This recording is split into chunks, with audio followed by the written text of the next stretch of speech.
போன வகுப்புல இந்த 6 விதமான நான்கினும் இயைந்த உண்மை வழக்கு, இன்மை வழக்கு, உள்ளது சார்ந்த உண்மை வழக்கு, இல்லது சார்ந்த இன்மை வழக்கும், உள்ளது சார்ந்த இன்மை வழக்கும், இல்லது சார்ந்த உண்மை வழக்கும் என சொல்லிய தொகைத்திறம், உடம்பு, நீர், நாடு, தொடர்ச்சி, வித்து, முளைத்தாள் என்று இந்நிகழ்ச்சியில் அவற்றை நெல் என வழங்குதல்.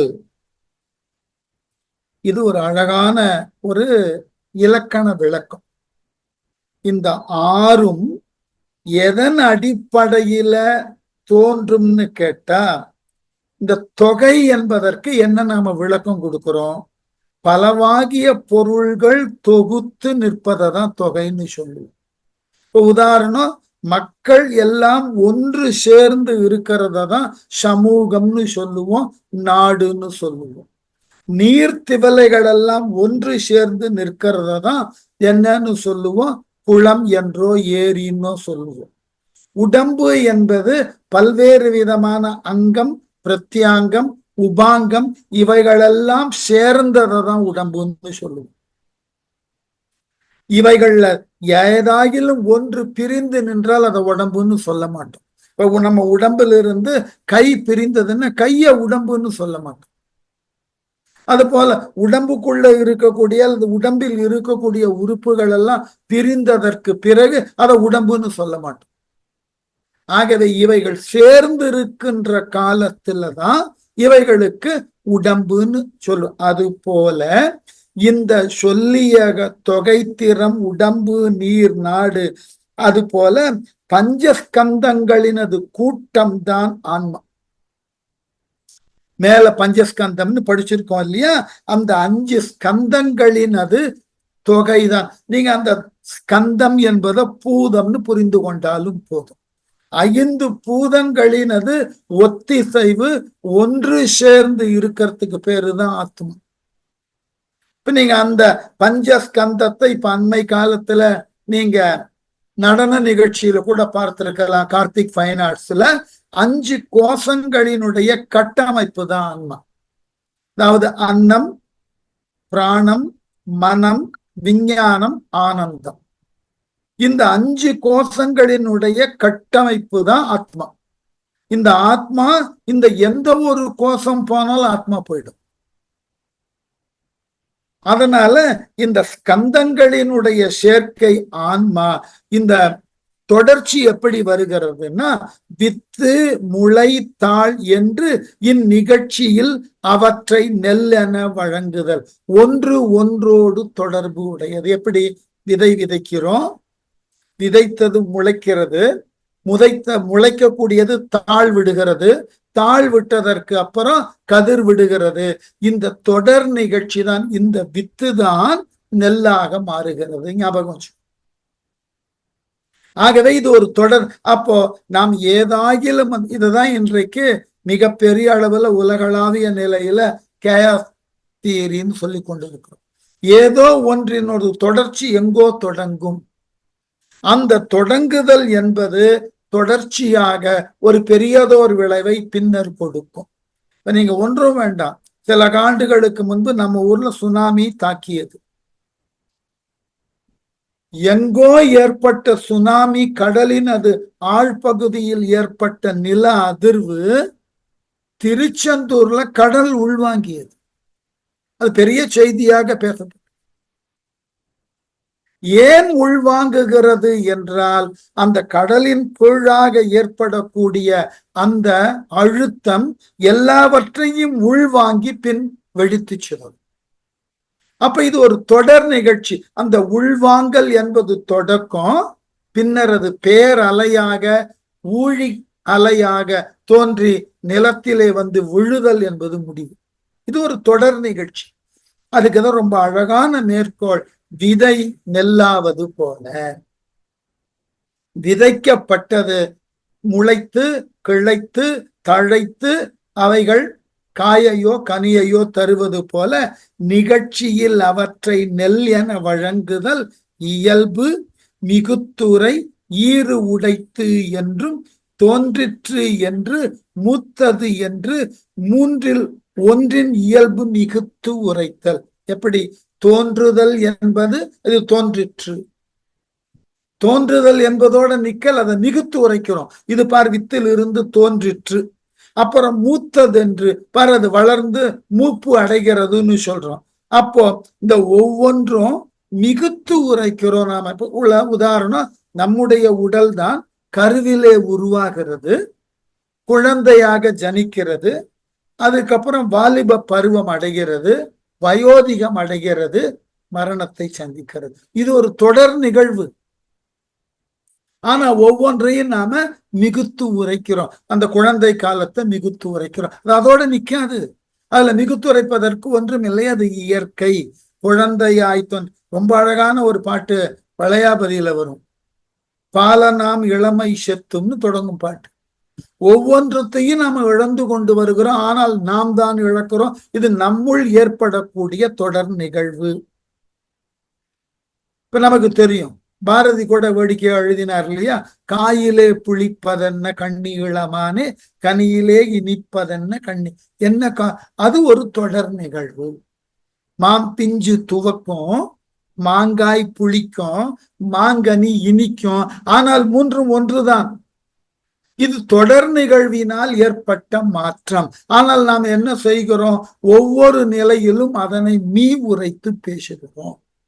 மாவடு என்று சொன்னால் அதை மீ உயர்வா பேசுறோம். மாங்காய்ன்னு சொன்னா அதை மீ உயர்வாய் பேசுறோம். இல்ல விட்டுப்பார், அது கனியாக மாறும். அந்த கனியை மீ உயர்த்தி பேசுகிறோம். அதையும் விட்டுப்பார், அது அழுகி பயனற்று இறந்து போகும். அதனாலதான் மூன்றின் ஒன்றின் இயல்பு மிகுத்துரைத்தல். இயைந்து உரை என்பது எழுத்து பல கூட சொல்லென தோற்றம். இயந்துரைன்னு சொல்லக்கூடிய விளக்கம் என்ன? எழுத்துக்கள் பல சேர்ந்து சொல்லாக உருவாகுதல். ஏன்னா எழுத்து தனியாக இருக்கின்ற பொழுது ஒலிதான். ஆனால் அந்த எழுத்துக்கள் ஒன்று சேர்ந்து சொல்லா மாறும்போது பொருள் தருகிறது.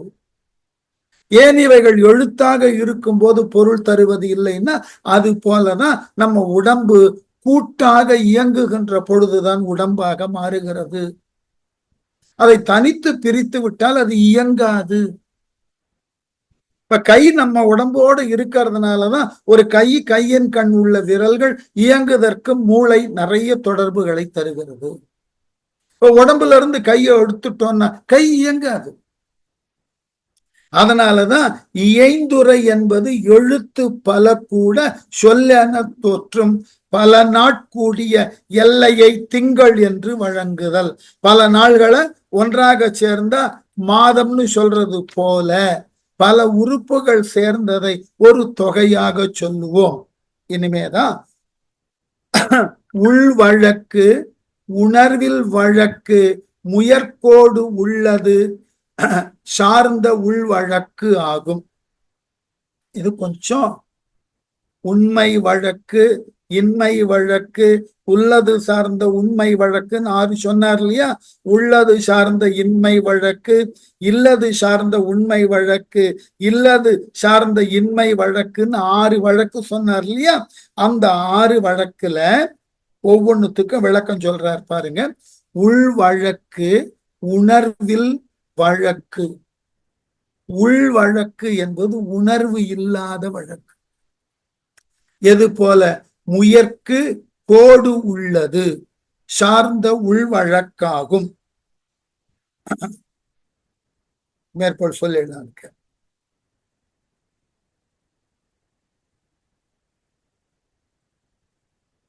இல்ல, அதற்கு வேற ஒரு விளக்கம் எடுத்து வச்சேன். அதுக்குதான் ரொம்ப எளிமையா புரியறதுக்கு.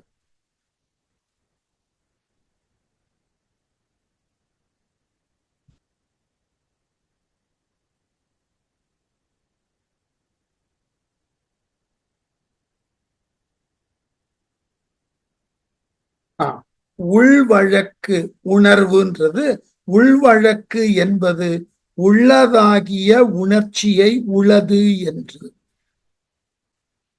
எப்படி? உள் வழக்கு உணர்வு இல் வழக்கு. உள்ளதாகிய உணர்ச்சியை எடுத்து சொல்லுதல். உதாரணம், நெருப்பு சுடும், அது உள் வழக்கு. நெருப்பினது இயல்பான தன்மையை அப்படியே எடுத்து சொல்வது உள் வழக்கு. நெருப்பு என்ன செய்யும்? சுடும். யார் தொட்டாலும் சுடும். அதுக்கு மாற்றம் கிடையாது. நெருப்பு தன்னை மாற்றிக்கொள்ளக்கூடாது, மாற்றிக்கொள்ளாது. அதுக்கு நாங்க என்ன சொல்லுவோம் மரபுலன்னா, நீர் தண்ணீது என்றலும் தீ வெய்து என்றலும். இலக்கம். நீரை தொட்டா குளிர்ச்சியாக இருக்கிறது என்பதும், தீயை தொட்டால் அது வெய்யுது, சுடும் தன்மை உடையது, இப்படி சொல்லுதல் என்பது உள்வழக்கு. அதுல மாற்றம் கிடையாது. அப்புறம் இல்வழக்குன்றது, இல்வழக்கு முயற்கோட்டினை இல்லை என்றால், பாருங்க, முயற்கோடு உள்ளது சார்ந்த உள்வழ. முயற்கோடு, முயலுக்கு கொம்பு உண்டான கிடையாது. இப்ப முயல் கோடு என்று சொன்னால் அது இல்லாத வழக்கு. எங்கும் அது போன்றதாகிய ஒன்றை உங்களால் பார்க்க முடியாது. இப்ப நாம சொல்றோம் இல்லையா, பேச்சு வழக்குல அது பெரிய குதிரை கொம்புன்னுவோம் இல்லையா. நம்முடைய அன்றாட வாழ்க்கையில நாம பார்க்கக்கூடிய குதிரைகளுக்கு கொம்பு கிடையாது. ஆகவே அது இல்வழக்கு. அதனாலதான் நம்ம என்ன பண்ணோம், தெய்வீகமாக பேசப்படக்கூடிய பல விலங்குகளுக்கு உலகியல்ல இல்லாததெல்லாம் கொடுத்து பெருமைப்படுத்தினோம் நம்ம புராணங்கள்ல. உதாரணம் பாத்தீங்கன்னா, கிரேக்க புராணங்கள்லயும் நம்ம புராணங்கள்லயும் தான் குறிப்பாக சொல்லப்படும் அந்த தெய்வலோகத்தை சார்ந்த குதிரைக்கு கொம்பு உண்டுன்னு. உண்மையில கிடையாது. நாம் அன்றாடம் பார்க்கக்கூடிய குதிரைகளுக்கு கொம்பு கிடையாது. ஆகவே குதிரைக்கு கொம்போ முயலுக்கு கொம்போ இல்லை என்பது இல்வழக்கு. அது இல்லாத என்றும் இல்லை. தமிழ்ல ஒரு இடத்துல இலக்கணம் சொல்லுவோம். தொல்காப்பியர் எழுதுவர், இணைத்து என்று கிழக்கும் சினை முதற் கிழவிக்கு உம்மை வேண்டும் என்பனார் புலவர்னு ஒரு வார்த்தையை, ஒரு இலக்கணம் எழுதுவர். இப்ப இணைத்துனாக்க இவ்வளவுதான் அப்படின்னு வரையறுத்து தெரிந்த ஒரு உறுப்பை சொல்லும் போது அதனோட உண்மை சேர்த்து பேசுன. உதாரணம், ஒரு கண் வலிக்கிறது அப்படின்னு சொல்றீங்கன்னு வைத்து, அப்ப 2 கண் இருக்கு, அதுல 1 வலிக்கிறது, அவ்வளவுதான். இப்ப 2 கண்ணு வலிக்கிறதுன்னு வச்சுப்போம். இப்ப நம்ம என்ன பேசுறோம் பேச்சு வழக்குல, இயல்பா 2 கண்ணும் வலிக்கிறதுன்னு தான் சொல்றோம். அங்க யாரும் போய் 2 கண்ணு வலிக்கிறதுன்னு சொல்லாம சொல்லவே மாட்டோம். ஏன்னு கேட்டா, 2 கண்ணு வலிக்கிறதுன்னா இன்னும் எத்தனை கண்ணு இருக்குன்னு அடுத்தவன் கேட்டுடும். அப்போ இணைத்து என்று கிழக்கும் சினை முதல் கிளை, சினைனா உறுப்பு, உறுப்புகள் இத்துணை என்று தெரிந்து சொல்லுகின்ற பொழுது அந்த சொல்லோடு உண்மையை சேர்த்து கொள்ளார்கள். 2 கையும் வலித்தது, கால்கள் 2ம் ஓய்ந்து போயின, கண்கள் 2ம் பழுதடைந்து விட்டன. உண்மைதான், போட்டேதான் சொல்லணும். சொல்லிட்டு அடுத்த ஒரு இலக்கணம் சொன்னார், மன்னா பொருளும் அன்ன வகைத்தே. மன்னா பொருள்லாம் உலகத்துல இல்லாத பொருள். அங்கேயும் உண்மைய போட்டுக்கோன்னார். உலகத்துல எங்கு தேடினாலும் கொம்புள்ள குதிரையை பார்க்க முடியும். எங்கு தேடினாலும் கொம்புள்ள குதிரையை பார்க்க முடியாது. ஆகவே அது இன்மை பொருள். இன்மை பொருளை உண்மையோடு சொல். அப்ப அழுத்தம் கிடைச்சிடும். எங்க போனாலும் கிடைக்காதுப்பா. பேச்சு வழக்கில் அப்படிதான் சொல்றோம்.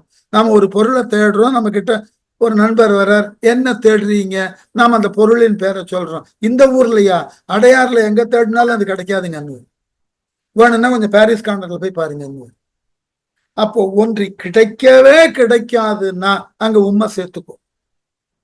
அது போல கொம்பு உள்ள குதிரை உலகில் எங்கும் கிடையாது, அது இல்லா பொருள்.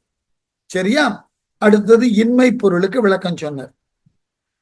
இல்வழக்காவது இல்லாததாகிய முயற்கோட்டினை இல்லை என்றால் உள்ளது சார்ந்த உள்வழக்கு உள்ளது சார்ந்து வரும் உள் வழக்காவது சித்தத்துடனே ஒத்த நுகர்ச்சியாகும். உளதாகிய உணர்வோடு அதற்கு இயைந்த நுகர்ச்சியும் உண்டு என்பதான். ரொம்ப அழகான நுணுக்கமான. இப்போ எங்கிருந்தோ ஒரு மனம் வீசுகிறதுன்னு வச்சுக்கோ. அந்த நறுமணத்தோடு இயல்பு உடைய பொருளும் நமக்கு ஞாபகம் உண்டு இல்லையா? மல்லிகை மனம் வீசுகிறது, உடனே நாம என்ன சொல்றோம்? மல்லிகை வாசனை வர்றது, இங்க எங்கேயோ மல்லிகை இருக்கணும். அந்த நீங்கள் நுகர்ந்தது மனத்தை தான். அந்த மனத்தோடு சார்ந்த பொருளையும் நீங்கள் உங்கள் நினைவுக்கு கொண்டு வந்து விடுகிறீர்கள். இதுதான் நம்ம கிட்ட இருக்கக்கூடிய அசோசியேட் திங்கிங்னு பேர். இன்னைக்கு நடைமுறையில அதை இலக்கணமா சொல்லணும்னா இதற்கு தான் ஒத்திசைந்த ஒரு தன்மைத்தான சிந்தனை, அசோசியேட் திங்கிங். இது நம்முடைய இயல்பான வாழ்க்கைக்கு இதுதான் பெரிய உதவி. ஏனென்றால் பல நேரங்கள்ல நம்ம பொருள்களை பார்ப்பதில்லை, அதனோடு தொடர்பு உடைய ஒன்றை கொண்டு அந்த பொருளை நாம் என்ன நினைக்கிறோம், மனத்துக்குள்ள கொண்டு வந்துடுறோம். எங்கிருந்தோ ஒரு குழல் ஒலி கேட்கிறது, உடனே அந்த ஓசையை கொண்டு இது புல்லாங்குழல்னு சொல்றோம். அது வாசிக்கப்படக்கூடிய அமைப்பை கொண்டு இதனுடைய ராகம் இதுன்னு சொல்றோம், தொடர்பு படுத்துறோம். சார்ந்து நம்மால் கேட்கப்பட்டதாகிய ஒலியை கொண்டு அந்த ஒலி எதிலிருந்து புறப்பட்டது அந்த கருவியை ஞாபகப்படுத்த முடியும் நம்ம. அதனால் வெளியிடப்படக்கூடிய இசை வடிவம் என்ன அதை ஞாபகப்படுத்த முடியும். இதற்கு காரணம் ஒன்றினிருந்து ஒன்றை தொடர்பு படுத்தி பார்ப்பது. இந்த சிந்தனை இருக்கிறதுண்டுதான் நம்மால வாழ முடியும். இதுதான் நம்முடைய பெரும்பாலான அறிவு வளர்ச்சிக்கு காரணம். ஏன்னா ஏதொன்றையும் நாம பருப்பொருள் அளவுல பார்த்தே வாழ முடியும்னா முடியாது. அப்பொழுதுதான் நமக்கு பலவற்றை ஏற்கவும் சிலவற்றை தவிர்க்கவும் நமக்கு அறிவு கிடைக்கிறது. நம்ம போய்கொண்டிருக்கிற பாதையில பெரியதாகிய புகை ஏற்படுறது, உடனே இந்த புகை இருந்தால் நாம உடனே என்ன சொல்லுவோம்? சார்பு உடைய அறிவா, இங்கு நெருப்பு இருக்கலாம், அந்த பக்கம் போக வேண்டாம். ஆகவே உள்ளதோடு சார்பினை கொண்டு ஒன்றை உணர்ந்து கொள்ளுதல், அதுதான் உள்ளது சார்ந்து வரும் உள் வழக்காவது சித்தத்துடனே ஒத்த நுகர்ச்சியாகும். சித்தம்னா அறிவு,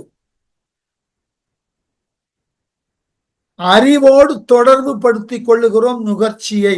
அந்த நுகர்ச்சி மூக்கா இருக்கலாம், நாக்கா இருக்கலாம், காதா இருக்கலாம். வாயில ஒரு பொருளை சுவைத்த உடனே அது இன்ன பொருளாக இருக்க வேண்டும்னு நம்ம உடனே பார்க்கிறோம் இல்லையா? அந்த அடிப்படையில சித்தத்துடன் அடுத்தது ஒத்த நுகர்ச்சி, உள்ளதாகிய உணர்வோடு அதற்கு உயர்ந்த நுகர்ச்சியும் உண்டு என்பது. மின்னு போல் சித்தம் உற்பவித்தது என்கை உணர்வாகிய உள்பொருள் தோன்றிற்று என இல்வழக்கு கூறுதல். அப்போ மின்னல் தோன்றின உடனே நாம் என்ன சொல்றோம்? இடி இடிக்கும். நாம பார்த்தது மின்னலை தான், ஆனால் நாம் அதோடு தொடர்பு படுத்துறது எது? இடி. இப்ப அடுத்த நிலைக்கு போறார் பாருங்க. உள்ளது சார்ந்த இல்வழக்கு ஆகும். உள்ளதை சார்ந்து வரும் இல்வழக்கு எனப்படும் காரணமின்றி காரியம் நேர்தல், காரணம் இல்லையாக காரியத்தை கொண்டு உரைத்தல். காரணம் இல்லாமல் காரியத்தை கொண்டு உரைத்தல், அதுக்கு என்ன விளக்கம்? நீரை தொடர்னா வெப்பமா இருக்கு, உடனே இந்த வெப்பமான நீரை பார்த்தோம்னா காரணம் சொல்றோம் என்ன? இது சூடேற்றப்பட்ட நீர்னு சொல்றோம் இல்லையா? இது சூடு பண்ணி இருக்காங்கன்னு சொல்றோம். நம்ம கையில இருக்கிற காரியம் வெம்மையான நீர். நமக்கு தெரியும் நீர் இயல்பாக வெம்மையாக இருக்காது, சூடா இருக்காது. ஆகவே கையில வெந்நீரை தொட்ட உடனே இது சூடாக்கப்பட்டு இருக்கிறது. காரியத்தை கொண்டு காரணத்தை அறிந்து கொண்டு விடுகிறோம். கையில கிடைக்கிறது காரியம். இதுக்கு பேரு ஆக்கப்பொருள்னு பேரு இலக்கணம். ஏதாகிலும் ஒன்றை படுத்துகின்ற பொழுது காரண காரியம் புலப்பட்டுடும். உதாரணம் யோசிச்சு பாருங்க. உணவு நன்றாயிற்று அப்படின்னு சொன்னீங்கன்னா போதுமான உப்பு, புளி, காரம் இவைகளை பக்குவமாக சேர்ப்பதினால் நன்றாயிற்று. அப்போ ஒரு காரியம் கையில இருக்கு, அதை பார்க்கிறோம், 5 புலன்களால் அதை நுகர்ந்தாலும் இதனுடைய காரணம் எது என்பதை தெரிந்து கொள்ளுகிறோம். அதுதான் அடுத்த நிலை. ஆகவே காரணம் இல்லையாக காரியத்தை கொண்டு உரைத்தல் இல்லது சார்ந்த உள்வழக்காகும், இல்லாததை சார்ந்து வரும் உள்வழக்காகும். இது முயற்கோடு இன்மையின் தோற்றமும் இல் எனல். முயல் கொம்பு இல்லைன்னா அது முயலே இல்லைன்னு சொல்லி. ஆகவே முயற்கோடு இன்மையின் தோற்றமும் இல்லெனல், முயற்கோடு இல் பொருள் ஆதலின் அதற்கு தோற்றம் இல்லை என்று கூறுதல். கொம்போட ஒரு முயல் இருக்கவே வாய்ப்பில்லைன்னு மறுத்துறது. ஆகவே இல்லது சார்ந்த இல் வழக்காகும், இல்லாததை சார்ந்து வரும் இல் வழக்கு எனப்படும். அடுத்து 4 நயமென தோன்றப்படுவன 4 வகை நயங்கள் என தெளிய உணரப்படுபவை அடுத்தது. ஆகவே காரணமின்றி காரியம் நேர்தல் இல்லது சார்ந்த இல் வழக்காகும், முயற்கோடு இன்மையில் தோற்றமும் இல் எனல் 4 நயமென தோன்றப்படுவன ஒற்றுமை, வேற்றுமை, புரிவு இன்மை, இயல்பு என்க. நாம 4 விஷயத்தின் மூலமாதான் என்னை 4 நயம் என தோன்றுதல். ஒரு உலகத்துல, இந்த உலகத்துல நாம அறிவை எப்படி கொள்ளுகிறோம்னா, 1 ஒற்றுமையினால், இது போல அது இருக்கு. இதுக்கு பேரு கம்பேரிட்டிவ் நாலேஜ்னு பேரு. 2வது வேற்றுமை, டிஸ்கிரிமினேட்டிவ் நாலேஜ், ஒன்றை ஒன்றிலிருந்து பிரித்து அறியும் நிலை. இதெல்லாம் இதுல இல்லப்பா, ஆகவே இது இதுவா இருக்க முடியாது சொல்லிடு. ஒற்றுமையினால் சிலதை புரிந்து கொள்ளுகிறோம், 2 பொருளுக்கு இடையே உண்ட வேற்றுமையினால் ஒன்றை ஒன்றிலிருந்து பிரித்து அறிகிறோம். 3வது புரிவு இன்மை, ஒன்றை சரியாக புரிந்து கொள்ளாத தன்மை, ஸ்டேட் ஆஃப் இல்யூஷன். ஒன்றை நம்மால் சரியாக புரிந்து கொள்ள முடிவதில்லை. அந்த மாதிரி நம்ம என்னன்னு தெரியலையே, புரிபடலையேன்னு எத்தனை முறை சொல்லி, இது என்ன மாதிரியானது தெரியலையே, பார்த்தா இது மாதிரி இருக்கான சரியா புரியலையே. ஆகவே புரிதல் இன்மை 3வது நிலை. 4வது இயல்பு, ஒரு பொருளினது இயல்பான தன்மையை கொண்டு அதை புரிந்து கொள்ளுதல். ஆகவே ஒரு பொருளினது தன்மை பிற பொருளினோடு ஒற்றுமை. உதாரணம் சொல்லணும்னா, வெல்லம் தெரியும் நமக்கு, சர்க்கரை தெரியாது. சர்க்கரை எப்படி இருக்கும்னு கேட்டா, வெல்லம் போல அதுவும் இனிக்கும், ஆனால் வெல்லம் பழுப்பு நிறத்தில் இருக்கும், சர்க்கரை வெண்ணிறத்தில் இருக்கும். வெல்லம் கட்டியும் குருணையுமாயிருக்கும், சர்க்கரை துகள்களாக இருக்கும். இது ஒற்றுமையையும் சொல்லி வேற்றுமையையும் சொல்லி. அப்ப வேற்றுமையை கொண்டே ஒன்றிலிருந்து ஒன்று எப்படி பிரிக்கிறது? அப்போ கிறிஸ்டல் போல சுகர் இருக்கும், சர்க்கரை இருக்கும்னா உப்பும் கிறிஸ்டல் போல இருக்கும். அப்போ எப்படி இதனிடையே வேற்றுமையை காணுதல்? 2 ஒன்று போல இருக்கு. அப்போ வேற்றுமையை சுவைத்து பார்த்து சொல்றோம். சுவைப்பதினால் இது கரிக்கிறது, இது இனிக்கிறது, வேற்றுமைப்பட சொல்லுது. 3வது புரிவு இன்மை. நமக்கு தெரியும், இதெல்லாம் பல முறை பார்த்திருப்பீங்க நீங்க, அனுபவம் நமக்கு. எங்கன்னா ஒரு கல்யாண விருந்துல போய் உட்காருவீங்க, நமக்கு புரியாத சொல்லுல பார்த்திராத ஒரு பொருளை பரிமாறிட்டு போகும். இது அந்த சமையற்கலை வல்லுநரினுடைய தனித்ததோர் தயாரிப்பா இருக்கும். அவன் பரிமாறுவதற்கு ஒரு பேர் சொல்லுவான். அந்த பேர் நமக்கு இது வரைக்கும் கேட்டதாக இருக்காது. அதை இலையில பரிமாறிட்டு போவான். எனக்கு நமக்கு ஒரு சந்தேகம் வரும். இப்ப நம்முடைய தென்னக உணவு பரிமாறலை வைத்துக் கொண்டு கண்டுபிடிச்சுள்ளான்னு வைத்துக் கொள்ளுங்கள். பரிமாறக்கூடிய அமைப்பை வைத்தே கண்டுபிடிச்சுள்ளான். ஏன்னா இனிப்பெல்லாம் ஒரு பக்கம் வைப்பான், காரம் துவர்ப்பு இதெல்லாம் ஒரு பக்கம் வைப்பான். நமக்கு தெரியும். இலையில பரிமாறுறது தெரியலன்னு வச்சுங்க, அது என்ன மாதிரியான வடிவத்துல இருக்கு நமக்கு ஒரு குழப்பத்தை உண்டு பண்ணும். இது என்ன சுவை உடையது குழப்பத்துல உண்டு. இப்ப என்ன பண்ணுவோம், சர்வ ஜாக்கிரதையா ஒரு விரல்ல தொட்டு அதை நாக்கில வைத்துப்பார். அது உண்ணக்கூடிய பொருள் தான். நமக்கு ஒத்த உணவு, நமக்கு ஒத்த சுவையோடு அது இருக்கணும்னா தான் உண்ண முடியும். அதனாலதான் இதுக்கு பேரு புரிவு இன்மை. மாதிரி நிறைய சில வெளி ஊர்களுக்கெல்லாம் போனாக்க அங்க கொடுக்கக்கூடிய உணவு முறைகள் எல்லாம் பார்த்தா கொஞ்சம் பயமா இருக்கும். நான் உண்மையிலேயே சொல்றேன்னு, எனக்கு முதல்ல இந்த இன்றைய இளைஞர்கள்லாம் பெருமளவுல விரும்பி சாப்பிடக்கூடிய ஒரு உணவு பாஸ்தான்னு ஒண்ணு என் மகள் ரொம்ப ஆர்வத்தோட சாப்பிடுவோம். நான் முதல்ல அந்த உணவை எந்த நாட்டுல பார்த்தேன்னா இத்தாலியில பார்த்தேன். அந்த உணவு என்ன, அந்த நாட்டுல அது ரொம்ப வரவேற்கப்படக்கூடிய உணவுன்னு சொல்லி என் மகள் உடனே ஆர்டர் பண்ணியாச்சு, வந்தாச்சு. அதை பார்த்த உடனேயே எனக்கு பிடிக்கல. ஏன்னா அது என்ன சுவையில, அது ஒரு மாதிரி என்ன சொல்லுவது, மற்றவர்கள் அதை அனுபவித்திருப்பீர்கள்னு நினைக்கிறேன். அதனுடைய தோற்றமே எனக்குள்ள ஒரு ஒவ்வாமையை உண்டு பண்ணிட்டு, அதனது தோற்றமே சொல்றேன், தி வெரி ஃபர்ஸ்ட் அப்பியரன்ஸ் என்னுள்ள ஒரு ஒவ்வாமையை உண்டு பண்ணிடுச்சு. அப்புறம் அதை தொடுதற்கு கூட கை கொஞ்சம் பூச்சப்பட்டது. மகள்கிட்ட சொன்ன, வேண்டாமா எனக்கு அது விட்டுவிட, இல்ல நல்லா இருக்கும், இல்ல என் மனதினுடைய தோற்றமே குழப்பத்தை உண்டு பண்ணிடுத்து. இந்த புரிவு அது சிறந்த உணவா கூட இருக்கலாம், உயர்ந்த உணவா இருக்கலாம், ஆரோக்கியத்திற்கு உரியதாக இருக்கலாம். ஆனால் என்னுடைய புரிதல் இன்மையினால அதை நான் மறுக்கிறேன். இந்த மாதிரி வாழ்க்கையில பல விஷயங்கள் இருக்கு. புரிதல் இன்மையினால் விளக்குதல். அடுத்தது இயல்பு. புரிவு இன்மைக்கு அப்புறம் இயல்பு, ஒரு பொருளினுடைய இயல்பான தன்மை.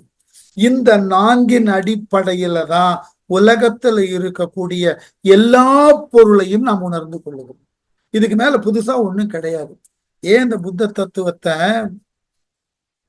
அவ்வளவு விரிவா பேச வேண்டி இருக்குன்னா, யதார்த்தமான விளக்கங்களை அழுத்தமா சொல்லிட்டு, இந்த உலகியல்ல நீங்கள் பார்க்கப்படக்கூடிய எந்த ஒரு பொருளும் அந்த பொருளுக்கு உரியதாகிய தன்மையும் இந்த 4 அடிப்படையில தெரிந்து கொண்டு விடணும் சொல்லிட்டு, காரண காரியமாகிய பொருள்களை ஒன்றா உணர்தல் ஒற்றுமை நயம். எப்படி விளக்கம் ஒவ்வொன்றையும் சொல்றாரு. காரண காரியத்தை, இதனை செய்தால் இந்த காரியம் நிகழும், இது காரணமாக இருந்தால் இந்த காரியம் நிகழும். இப்படித்தான் பலத நாம உதாரணம். இந்த உணவு கரிக்கிறது என்றால் காரியம் கரிக்கிறது, காரணம் என்ன, மிகுதியான உப்பை போட்டுருவோம், காரணம் உடனே கண்டுபிடிச்சிடும்.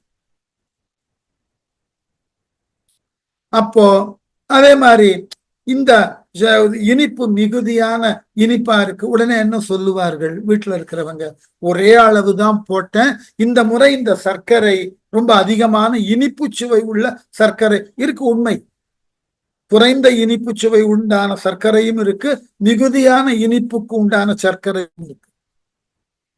அப்போ ஒரு காரணத்தை காமிச்சிடுறோம், அந்த காரணத்தை காண்பித்து அதனால் காரியத்தை விளக்கி ஒற்றுமையை உண்டு பண்றோம். இன்ன காரணத்தினால் இன்ன காரியம் நிகழ்ந்தது. ஆகவே பொருள்களை ஒன்றாக உணர்தல் ஒற்றுமை நயம். வீற்றாக வேதனை கொள்வது வேற்றுமை நயம்.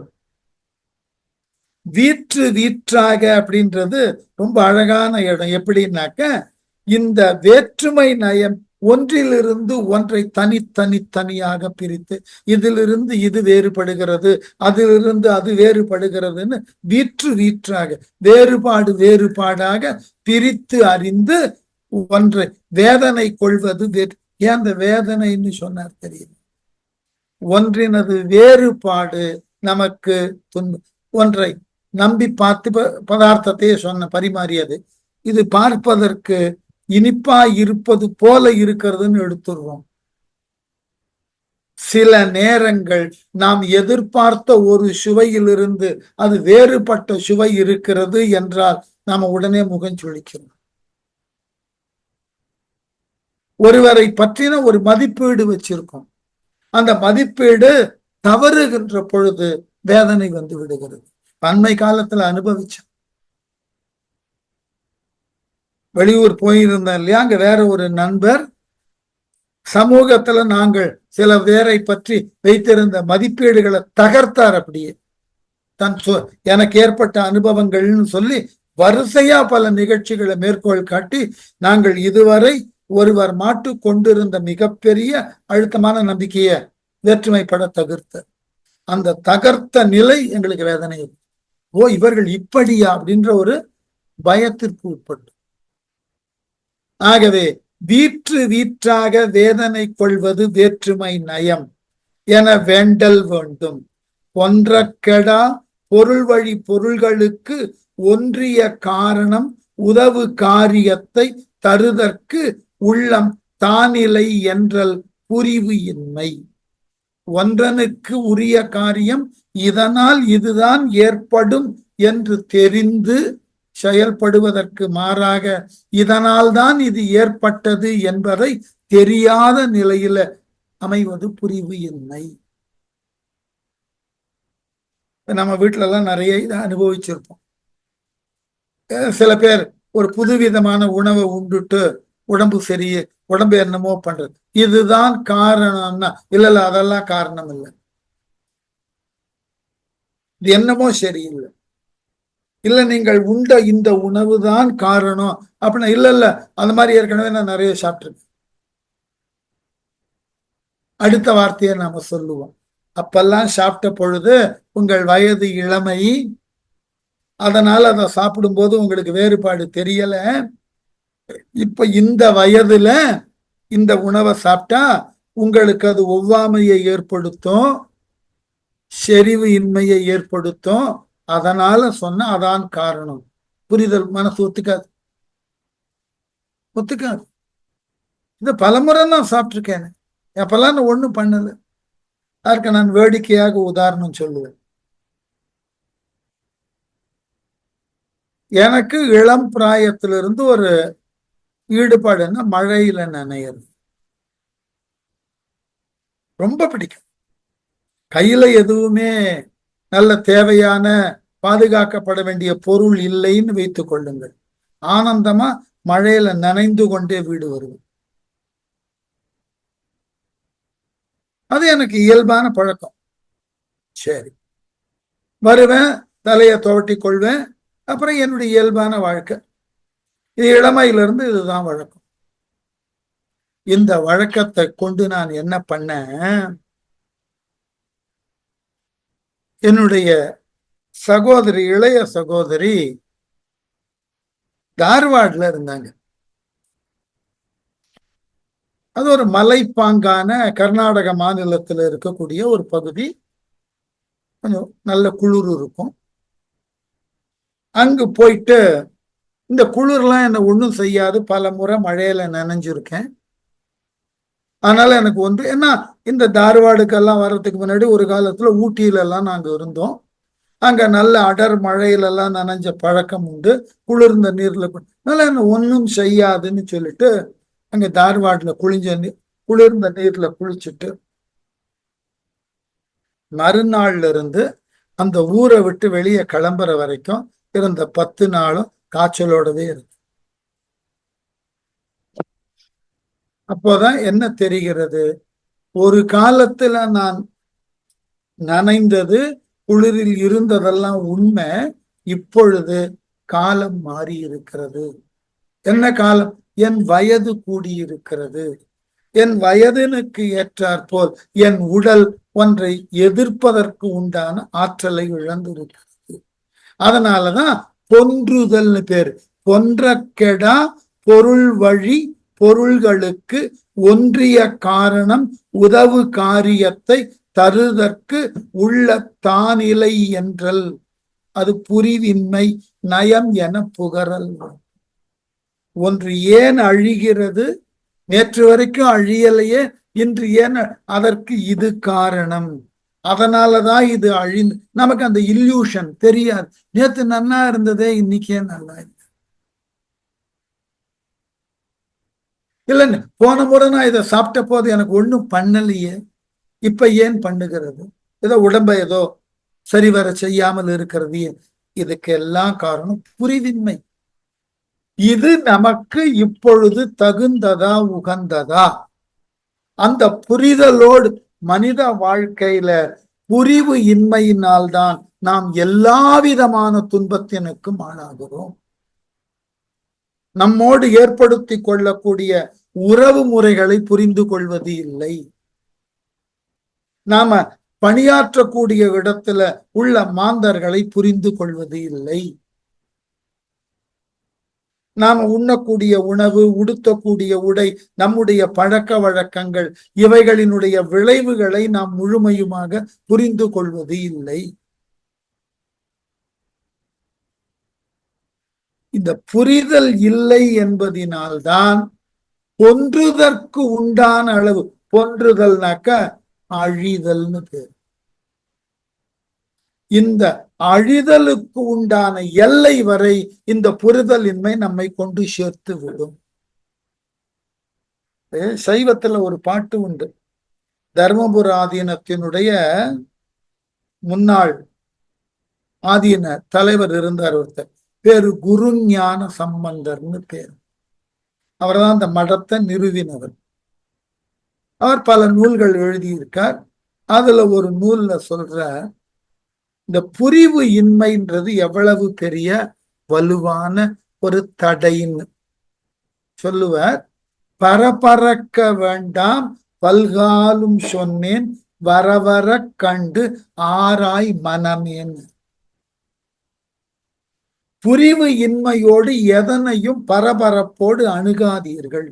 ஒன்று புரியவில்லைன்னா பதட்டப்படாதீர்கள்.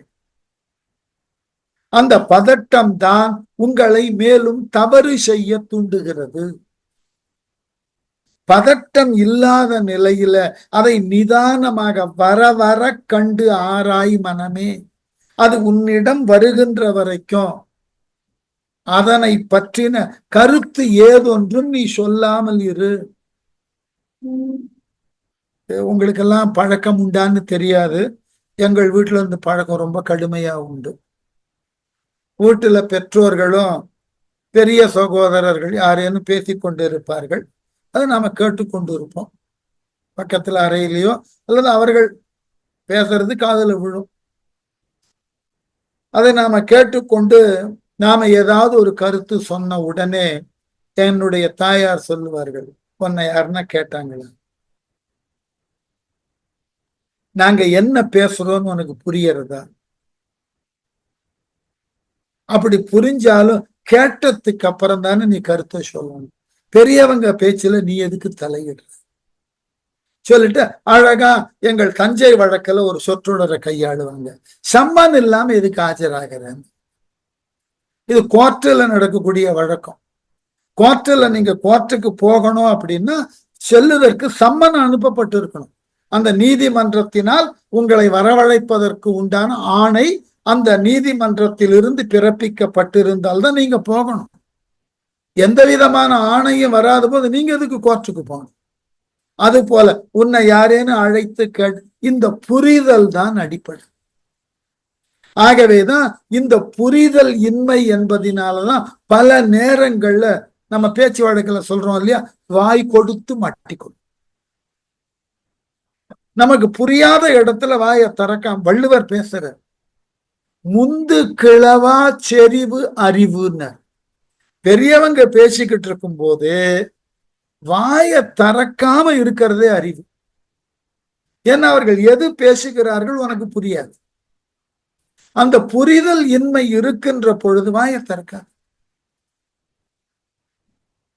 ஏனென்றால் புரிதல் இன்மை என்பதுதான் மிகப்பெரிய தவறுகளை மிக எளிதாக செய்தற்கு, நம்மை நாமே அழித்து கொள்ளுதற்கு உண்டான வாய்ப்பை உருவாக்கி விடுகிறது. கொஞ்சம் யோசிச்சு பாருங்களேன். எங்கேயாவது வள்ளுவர், திருவள்ளுவர் ஒரு கருத்தை வற்புறுத்த ஒரு அதிகாரத்திலேயே எல்லாத்தையும் சொல்லிட்டு போயிடுவார். மாற்று அதிகாரத்துக்கு போக மாட்டார். அப்படிப்பட்ட வள்ளுவரே ஒரு குறிப்பிட்ட உறவு முறையை விளக்க 5 அதிகாரம் எழுதியிருக்காருன்னா நம்புவீங்களா? ஒரு குறிப்பிட்ட ஒரு உறவு முறையை விளக்க 5 அதிகாரம் எழுதியிருக்க. முதல்ல நட்புன்னு எழுதினார். அதுல அவரால் உரிய அளவுல கருத்தை சொல்லி முடிக்க முடியலன்னு தெரிஞ்சது. அடுத்த அதிகாரம் நட்பு ஆராய்தல்னு எழுதினார். அதுலயும் அவரால் சொல்லி முடிக்க முடியல. 4வது அதிகாரம் கூடா நட்புன்னு எழுதினார். 3வது அதிகாரம் கூடா நட்புன்னு எழுதினார். நீ யார் கூட சேரக்கூடாதுன்னு. அதுலயும் அவருக்கு திருப்தி படல. 4வது அதிகாரத்துக்கு போனார். சிலது நல்லவன் மாதிரி தெரிவான்ப்பா, அவனுக்கு அதனால உனக்கு என்ன கிடைக்கும் பார்த்துக்கோ, தீ நட்புன்னு எழுதினார். இதோட நிறுத்தினாரான்னு பார்த்தா இல்ல, சிற்றினம் சேராமைன்னு எழுதினார். ஏன் என்றால் இந்த நட்பு என்கின்ற ஒன்று புரிவு இன்மையை மிக எளிதாக உருவாக்கிவிடும். நட்பாராய்தல் எழுதுறார், ஆய்ந்து ஆய்ந்து கொள்ளாதான் கேண்மை தான் சான் துயரம். எப்படி? புரிதலோடு ஆராய்ச்சி பண்ணி அவனை நண்பனா நாம ஏத்துக்கணும். அப்படி ஆராய்ச்சி பண்ணாமல் புரிதல் இல்லாத நிலையில ஒருவனை நீங்கள் நட்பாக ஏற்றுக்கொண்டீர்கள் என்றால் நீங்கள் உங்கள் மரணத்தினுக்கு உண்டான முடிவை தேடுகிறீர்கள் எழுதினார்கள். அடுத்தது சொன்னார், கெடுங்காலை கைவிடுவர் கேண்மை அடுங்காலை உள்ளினும் உள்ளம் சூழ். நாம எடுத்துக்கொண்ட நட்பு ஆராயாமல் புரிதல் இன்மையோடு எடுத்துக்கொண்ட நட்பு நாம கெடுகின்ற பொழுது நம்மை விட்டு ஓடி போகும். அப்படி ஓடி போனவனை நாம நினைச்சு பார்த்தா மரண பயத்தை விட அதிகமான பயத்தை அந்த நட்பு தரும். புரிதல் இன்மை எவ்வளவு பெரிய ஆபத்து பாருங்க. இன்றைக்கு எல்லாரும் பொது வாழ்க்கையில ஈடுபட்டு கொண்டு இருக்கும். நம்ம வாழ்க்கையில தெரியும் நமக்கு யாரெல்லாம் நண்பர்களாக இருந்தார்கள், இருந்து வருகிறார்கள், எத்துணை பேர் நண்பர்களை போல இருந்தார்கள், போலியாக இருந்தார்கள், எல்லாம் தெரியும். இதற்கு காரணம் புத்தர் ரொம்ப அழகா பேசினார், இந்த புரிவு இன்மை. இந்த புரிவு இன்மையினால உனக்கு உண்டான மரணத்தை நீயே எழுதி கொள்ளக்கூடிய சூழல் தோன்றிடும். அதுக்குதான் சொன்னார், பொன்றக்கெடா பொருள் வழி பொருள்களுக்கு ஒன்றிய காரணம் உதவு காரியத்தை தருதற்கு உள்ளம் தானிலை என்றல். அதுக்குதான் புரிதல், புரிவு இன்மை. புரிவு இன்மை நயம் என புகழல் வேண்டும் சொல்லி முடிச்சார். அதுக்குதான் 5 வரி எடுத்துக்கொண்டார். நெல் வித்தகத்து நென்முளை தோன்றும் எனல் நல்ல இயல்பு நயம் இவற்றினான் கொள்பயன் தொக்க பொருள் அல்லது ஒன்று இலை என்றும் அப்பொருள் இடை பற்றாகாது என்றும் செய்வானோடு கோட்பாலை என்றும் எய்து காரணத்தாங்கு காரியம் என்னும் அதுவும் அன்று அல்லது அன்று அல்லாதது அன்று என்றும். இப்ப அடுத்ததுக்கு வருவோம். எப்படி? இயல்பு அப்படின்றது நெல் வித்து அகத்தது நெல் முளை தோன்றும் எனல் நல் இயல்பு. இயல்புன்னா என்ன? இதுவும் பேச்சு வழக்கில் இருக்கு சார். நெல்ல போட்டா நெல்லு முளைக்கும் இல்லையா? இத நேர் எதிர் வழியிலையும் சொல்லுவாங்க. சொர ஒண்ணு போட்டா வித்தொன்னு போட்டா முளை ஒண்ணு வராதுன்னு ஒண்ணு, சொரைக்கு வித்து போட்டா அதில் புடல் வராதுன்னு பேச்சு வழக்கு. இதுக்கு பேர் இயல்புன்னு பேர். எதனை நீங்கள் விதைக்கிறீர்களோ அதுதான் விளையும். இதை மறந்துடக்கூடாது.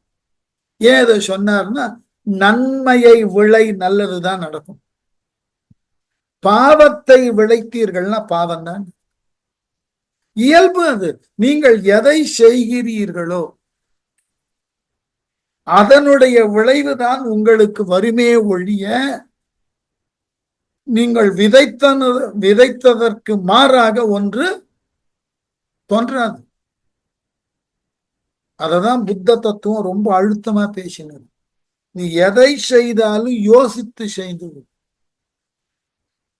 நீ செய்யக்கூடிய செயலின் விளைவு என்பது செயலை சார்ந்தது. நீங்கள் எதை விதைக்கிறீர்களோ அதுதான் முளைக்கும்.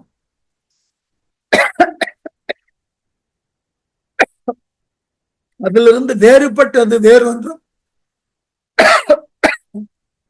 முளைக்காது. அதனாலதான்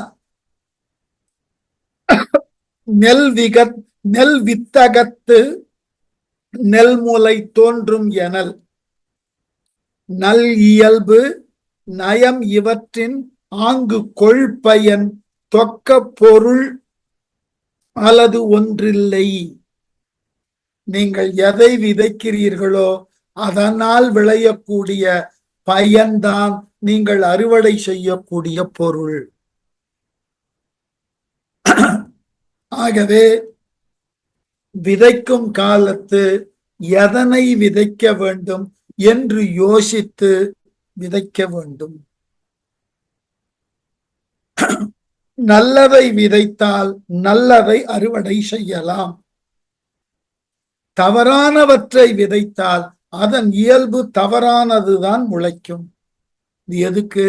நல்ல சிந்தனையை விதையுங்கள், நல்ல செயலை விதையுங்கள். ஆகவே நல்ல சிந்தனை நல்ல விளைவினை உருவாக்க வழிவகுக்கும். நல்ல விதைத்தல் நல்லதாகிய அறுவடையை உருவாக்க வழிவகுக்கும்.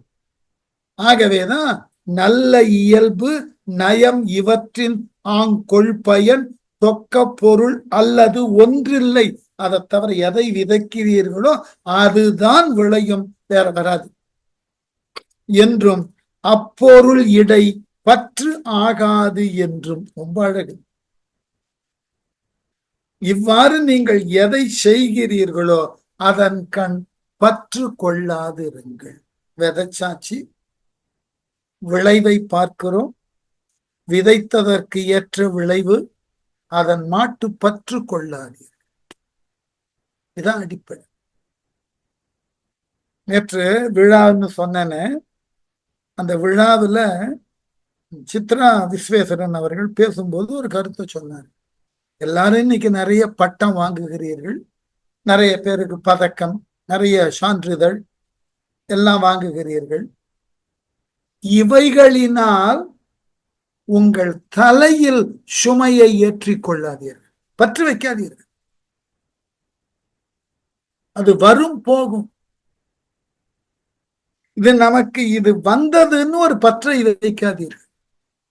ஏனென்றால் நல்லது நடந்தது என்கின்ற ஒன்றினுக்காக பற்றை வளர்த்து மகிழ்ந்தோம்னா நல்லது அல்லாதது நிகழுகின்ற பொழுது நாம் உடைந்து போவோம். ரொம்ப பெரிய அளவில். இப்ப உதாரணம், நான் இந்த நடன உலகத்திற்கு வந்ததற்கு பிறகு பலரோடு பழகக்கூடிய வாய்ப்பு. அந்த நடன உலகத்திற்கு வந்த நாள் முதற்கொண்டு ஒன்றை தெளிவா வைத்திருந்தேன். என்னவென்றால், யாரோடும் ஒரு எல்லைக்கு மீறி பழகுதல் வேண்டாம். இன்று வரைக்கும் கடைபிடி. ஏன் என்றால் நாம ஏற்படுத்தி கொண்ட பழக்கம், அதனை பற்றின திறனாய்வாக பிறர் சொல்லக்கூடிய விளக்கம் ரெண்டும் சம்பந்தம் இல்லாமல் இருக்கு. இது ஒரு ஆபத்தை தரத்தக்கது. அதனால் நமக்கு அல்லலும் துன்பமும் தான் ஜாஸ்தி. இப்ப கோபியெல்லாம் இருக்கார், நிறையவே தெரியும். அவர்கள் இல்லத்துல ஏதாகிலும் விசேடம்னு சொன்னா, இத்தனை ஆண்டு கால பழக்கத்துல கோபி நினைவு வைத்திருந்தால் ஒரே ஒரு முறை அவர் வீட்டுக்கு போயிருக்கு. அதுவும் ஏதோ ஒரு விழா வீட்டுல நடந்தது. அது என்ன விழான்னு எனக்கு தெரியாது. அவர் வீட்டுக்கு ஒரு முறை. இத்தனைக்கும் அவர் ஒரு ஆடவர். நான் வரலையே. அவர் என் வீட்டுக்கு பல முறை வந்திருக்கிறார். நினைச்சா போன் பண்ணிட்டு கிளம்பி வருவார். ஆனால் அவர் இல்லத்திற்கு நான் ஒரே ஒரு முறைதான் இதுவரைக்கும். எத்தனை ஆண்டு பழக்கம்னு பார்த்து கொள்ளுங்கள். ஒவ்வொருத்தரையும் சொல்லுவேன். காரண காரியம் என்று யார் வீட்டுக்கும் போவதில்லை. ஏன்னா இன்று உலகம் கிடக்கக்கூடிய இயல்பு வேறானது. நாம் ஏதாகிலும் ஒன்றின் மீது பற்று கொண்டால் அந்த பற்றினை தவறான முறையிலே விமர்சனம் செய்யக்கூடிய மக்களால் சூழப்பட்டது இந்த உலகம். அப்ப இதை நீங்க பொருட்படுத்தாமல் இருக்கலாமான்னா, நான் பொருட்படுத்த வேண்டாம். என்னோடு சேர்த்து பேசப்படுபவரை பொருட்படுத்த வேண்டிய சூழலை உருவாக்குகிறது அல்லவா? இதுதான் ஆபத்து. அதனாலதான் அந்த செய்வானோடு கோட்பாடு இலை என்றும் எய்து காரணத்து ஆங்கு காரியம் என்றும் அதுவும் அன்று அது அலாதது அன்று என்றும் விதிமுறை தொகையினால் விரிந்த நான்கும் வினா விடை நான்கு உள. இந்த தொகை நான்குன்றது செய்வானோடு கோட்பாடு இலை என்றும். அவன் என்ன என் கூட தான்பா இருந்தான், அவன் இதெல்லாம் செஞ்சா நான் என்ன பண்ண முடியும்? கோட்பாடு இல்லை, பற்று இருக்கக்கூடாது. நம்ம நண்பன் தான். அவன் ஏதாவது ஒரு தவறு பண்ணிட்டான்னா அதுல நம்முடைய பாதிப்பை காமிக்க கூடாது. ரைட், நீ செஞ்சிட்டியா, அப்போ நான் என்ன பண்ண முடியும்? கோட்பாடு இருக்கக்கூடாது. அடுத்தது எய்து காரணத்து ஆங்கு காரியம் என்று. இதனாலதான் நான் எங்கூட நீ பழகினியா, இந்த நன்மைக்கு தானா அப்படின்னு காரண காரியத்தோட அவனை பார்க்க கூடாது. 3, அதுவும் அன்று அலாதது அன்று என்றும். அவனிடம் இல்லாத ஒன்றை அதை இல்லாததாக பார்க்கணும். அதை ஏன் நீ வைத்திருப்பதாக நான் புரிந்து கொள்ளுதல்னு கூடாது. ஏன் இதே நீ செய்யக்கூடாது? ஒண்ணு ஞாபகம் வைத்துக் கொள்ளணும். உலகத்துல நீங்க தயவு செய்து இது சரியா தவறான தத்துவ ரீதியில நான் சொல்றதுதான் சரி. எந்த சூழ்நிலையிலும் யாருக்கும் அறிவுரை சொல்லக்கூடாது. இதுவே அறிவுரை தான், சொல்லக்கூடாது. என்னதான் நம்முடைய அனுபவ அறிவும் கற்ற அறிவும் பெரியதாக இருந்தாலும் அவரவர் சூழல் என்பது அவரவரை பொறுத்த மட்டில் சரி. அதற்கு நாம் நம்முடைய சூழலில் நின்று அறிவுரை எல்லாம் சொல்ல முடியாது. அதனாலதான் இப்ப நம்ம நாட்டுல அந்த வழக்கம் இல்லை. ஒரு காலத்துல இருந்தது, இப்ப எடுத்துட்டோம். மேலை நாடுகள்ல இன்னைக்கும் வச்சிருக்கோம். ஒரு வழக்கு நீதிமன்றத்திற்கு வருகிறதுனாக்க அந்த நீதிமன்றத்துல வழக்கு உரைக்கப்படுகின்ற பொழுது, அதாவது இந்த ட்ரையல்ன்றாங்க இல்லையா, விசாரணைக்கு உட்படுத்துகின்ற பொழுது நீதிபதி மட்டும் கேட்க மாட்டார் அந்த வழக்க. ஹவுஸ் ஆஃப் ஜூரிஸ்ன்னு இருக்கான். அதாவது நோக்கர்கள்னு பேர். ஹவுஸ் ஆஃப் ஜூரிஸ்னா நோக்கர்கள் குழு. நோக்கர்கள் குழுவுல ஒரு 20-30 அந்த வழக்கினுக்கு தொடர்புடைய அளவுல சமூகத்துல இருக்கக்கூடிய ஒரு 10-20 பேர் உட்கார வச்சிருக்கோம். ஒவ்வொரு வழக்குக்கு அந்த நீதிமன்றமே இவரை எல்லாம் கூப்பிடணும்னு சொல்லு. என்ன என்றால், ஒரு குறிப்பிட்ட குற்றம் எதன் சூழலினால் செய்யப்படுவதற்கு வாய்ப்பு உண்டு என்று வெவ்வேறு சூழலிலே இருந்து சிந்திக்கக்கூடிய நபர்கள் ஹவுஸ் ஆஃப் ஜூரிஸ்ல இருப்போம். உதாரணம், ஒருத்தன் வருமான வரியை ஏய்க்கிறான், அவன் பேர்ல ஒரு வழக்கு தொடுத்தாயிற்று, அரசு தொடுத்திருக்கு. இது நீதிமன்றத்திற்கு வருகிறது. இப்ப ஹவுஸ் ஆஃப் ஜூரிஸ் யார் இருப்பார்கள்னு கேட்டா, எவ்வாறு எல்லாம் பொருளை உற்பத்தி செய்து அதன் மூலமாக வருமானத்தை ஈட்டக்கூடியவர்கள் இருக்கிறார்களோ அந்தந்த தொழிலுக்கு உரியவர்கள் ஒவ்வொருத்தர் இருப்பாங்க. இந்த வருமானத்தினை முறையாக தணிக்கை செய்து அதன் மூலமாக வரி இணைத்து என்று சொல்லக்கூடிய தணிக்கையாளர்கள் ஒரு 4-5 பேர் இருப்பாங்க. அப்பொழுதுதான் தெரியும் இவருடைய வருமானம் எப்படி வந்தது, இதுல வரிக்கு உட்படுத்தப்படக்கூடிய தொகை என்ன, அதில் இவர் எவ்வளவு கட்டி இருக்க வேண்டும், ஏன் கட்டாமல் போனார், அதனது சூழல் என்ன என்றெல்லாம் அவர்களுக்கு தான் புரியும். அப்போ இந்த வழக்கு மன்றத்தினுடைய போக்கில நீதிபதி ஒரு முடிவுக்கு வருவதற்கு முன்பு இந்த ஹவுஸ் ஆஃப் ஜூரிஸ் தங்களினுடைய கருத்தூட்டங்களை எல்லாம் தொகுத்து நீதிபதி கிட்ட கொடுப்பார். இந்த கருத்தூட்டங்களை கொண்டும் நீதிபதி சட்டத்தின் வழி கொண்டும் ஆய்ந்து ஒரு நீதியை கொடுப்பார். இது நீதிமன்றத்துக்கு சரியா இருக்கும். ஆனால் இயல்பான வாழ்க்கையில எந்த சூழ்நிலையிலும் காரண காரியம் தெரியாமல் அறிவுரை சொல்லிவிடக் கூடாது. எய்து காரணத்து ஆங்கு காரியம் என்றும் அதுவும் அன்று அலாதது அன்று என்றும். நீங்க நினைக்கக்கூடிய காரணமே இல்லாமல் கூட காரியம் அங்க நடந்திருக்கலாம், உங்களுக்கு தெரியாது. இதுதான் நீங்க அழுத்தி சொல்லிவிட முடியாது. அந்த தப்ப பண்ணிடக்கூடாது. இப்படிதான்பா நடந்திருக்கும், அதான்பா இப்படி நடந்தது இல்ல. நீங்கள் எதிர்பார்த்த விளக்கங்களுக்கு அப்பாற்பட்டு கூட அங்க நடந்திருக்கும்.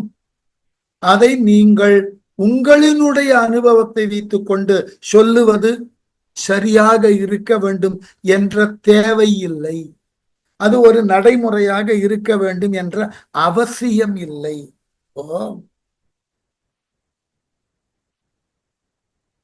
என்னுடைய ஒரு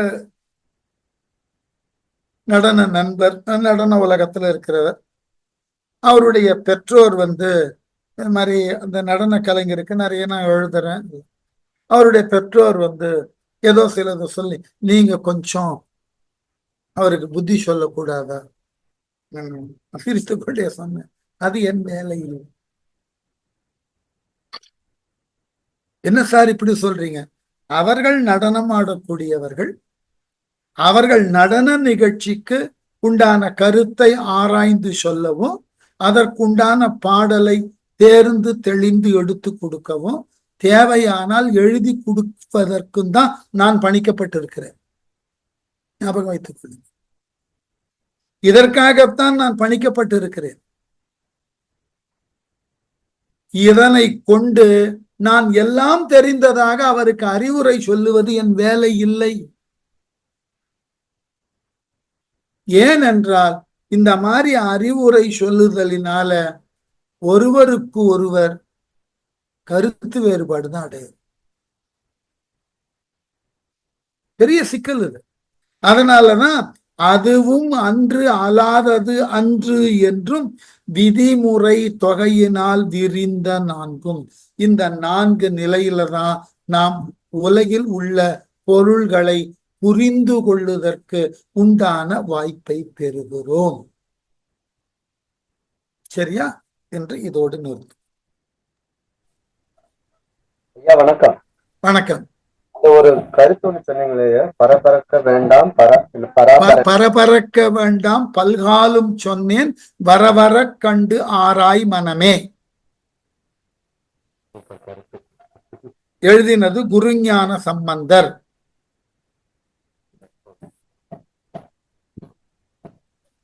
சரியா? Thank you, sir. Thank you. Thank you, sir. Thank you.